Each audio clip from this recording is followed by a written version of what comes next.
Mani. Yeah. Akin na, mani.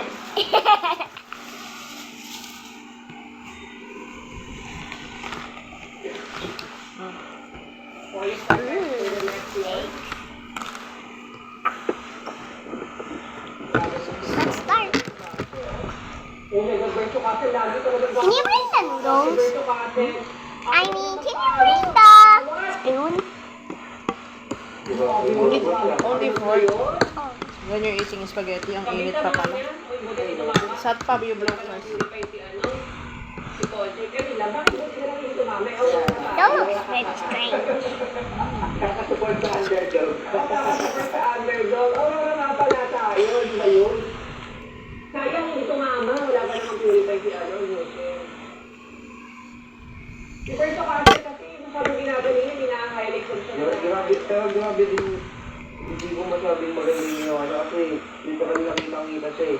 Pero yung siya din eh. Like, yung tapang doon. Yung parang ayaw magpakabog. Talagang gagawa. Tapos nabuhan mo yung puto. Oo, yung eksena niya. Minsan kasi sa yung mga underdog team, minsan kailangan gumawa ng mga ganong siliting na parang sobrang diretso lang. Yung talagang bubugin yung formation ng kalaban. Kasi hindi nila yung expert na gagawa ka ng ganong team.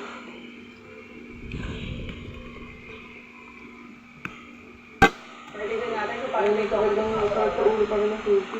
hindi na yung split ko si Moscow so far.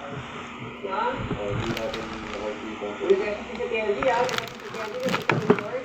Hindi ka rin na-hello. Bro. Mama.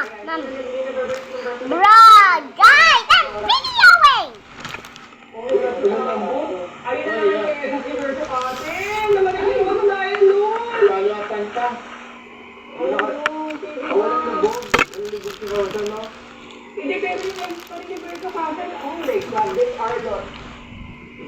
Parang hindi ko, i-respect na nila. Hoy! Kung sino man yung nag-post na baka, baka na-manifest mo. Pero baka mamaya, hindi tayo talaga. Hindi, Like and subscribe for part 2. Bye-bye!